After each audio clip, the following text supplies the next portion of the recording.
We've got 3 new members of the USA Water Polo Hall of Fame. USA Serbia is underway in men's national team action, and in the Battle of Philadelphia Cheesesteaks, we play it right down the middle. Next on the Counterattack.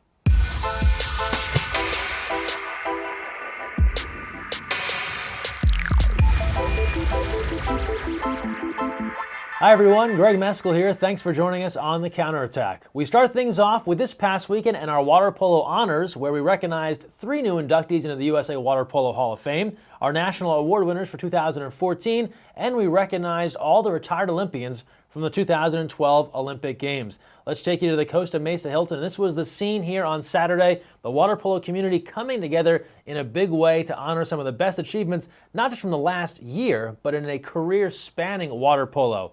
The highlight of the evening, among many, the Hall of Fame induction. We sent 3 into the Hall this year. Longtime coach Rich Corso, 2-time Olympic medalist Natalie Benson, formerly Natalie Golda, and do-it-all referee, player, coach Amber Drury. We heard from all 3 of them in their remarks to the crowd. This is also a celebration of chasing your dreams and putting the team above yourself. Players, and I mean players, not participants, but players. Players do this all the time. They are, and I hope everyone's listening carefully, the players are the most important part of our sport. It's not the coaches, it's not the administrators, it's the kids who get in every day and go through that grind. What makes tonight so special for me is that my family, my best friends are right here in the room with me. And that's what I think all of us, Coach Corso, Natalie, myself, we all want to share with you is that water polo has been that for us. Our best friends are here. Our families have always been intertwined in everything we have done. So that's what makes it quite so special.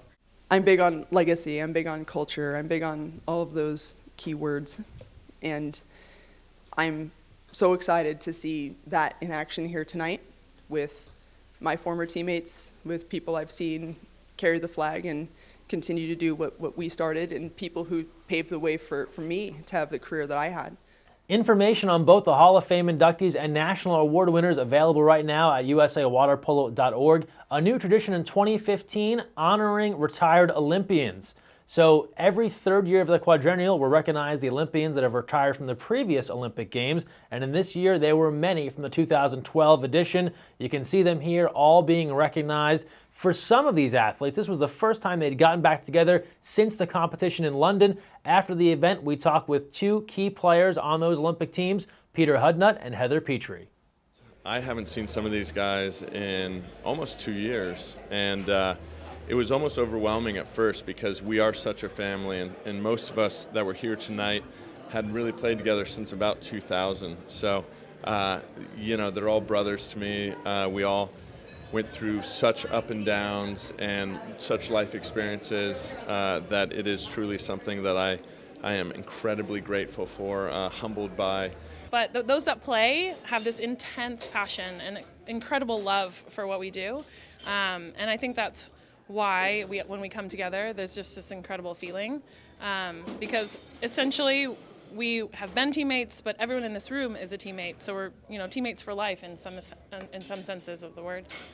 Again, just a fabulous event this past Saturday at the Costa Mesa Hilton. Thanks to everyone who came out to support USA Water Polo. We'll have images from the event and the red carpet coming soon to usawaterpolo.org.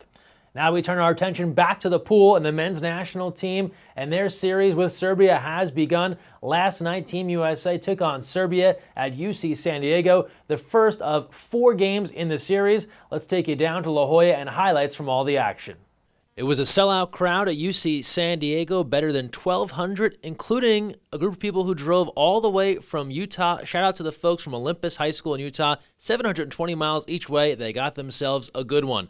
Let's go late in the match here, 4th quarter. Team USA up 10-8. Brett Bonani adding with his 4th goal of the match. He makes it an 11-8 lead on the bar in.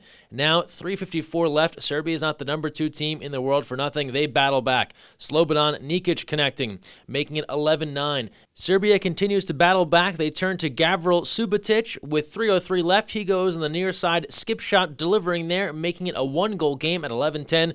But Team USA would turn to their center, John Mann, 1:26 left in the fourth, takes the dish from Josh Samuels, puts it away. John Mann making it 12-10, his fifth goal, a game high. Team USA goes on to win it 12-10, their first win over Serbia since the semifinals of the 2008 Olympic Games. They kick off this four-game series with a bang. Afterwards, John Mann on being the man of the match and being the man for Team USA.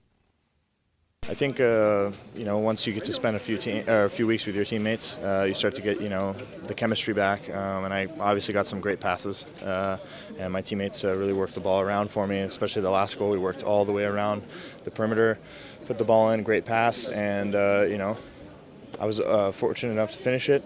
But it was just great teamwork to help me, achieve that.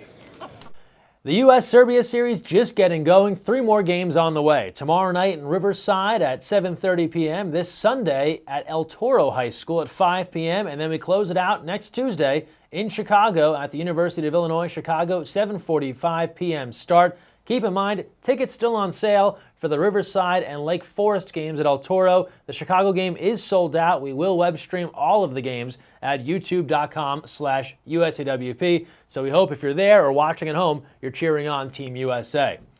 Now let's move right along to high school championships, and we close out the high school championship season this past weekend with titles awarded in Michigan and in Utah. We start things off in Michigan. History being made for Ann Arbor Skyline. They win their first state title, defeating Ann Arbor Pioneer 11-4. Finished the year 24-6. Here's a look at the champions. Riley Beamer, Kelsey Carpenter, 4 goals each for Skyline in the win. And we know that when you celebrate water polo, you jump in the pool. Folks in Michigan do it slightly different. Check out the coaching staff here going with the belly flop into the water.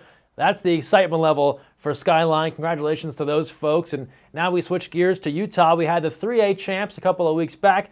Now 4A and 5A. On the 4A side, one of the most dominant programs in Utah history. Kearns sweeping the girls and the boys. They beat Cypress in girls action 19-6. And then the Kearns boys beating Murray 15-5. Moving over to 5A action on the girls' side, a couple of close ones here. Harriman beating Brighton 12-11, but then on the boys' side, Brighton coming back to beat Cottonwood 9-8. Talked with Brighton coach Mike Morgan this week. He broke it down. They were down most of the game, tied it with 1:21 left, got the game winner with 16 seconds left, and Brighton, your 5A champion in Utah. Congratulations to all of our high school state champs. We'll feature all of them in the next issue of Skip Shot magazine.